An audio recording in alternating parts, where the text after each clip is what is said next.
من حيث أتوا. إذا قوات مكافحة الشغب تستخدم المياه والقنابل الصوتية ضد المتظاهرين العزل الذين أتوا لمظاهرة سلمية.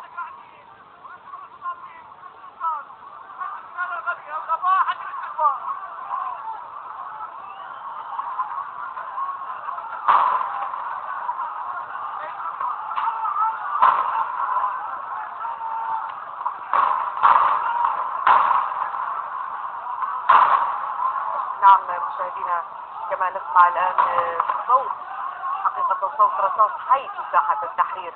إذا يتم إطلاق الرصاص الحي على المتظاهرين هناك.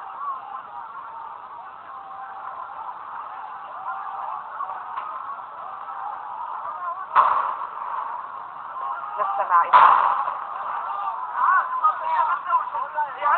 قنابل صوتية ورصاص حي في ساحة التحرير من قبل قوات مكافحة الشغب ضد المتظاهرين العزل.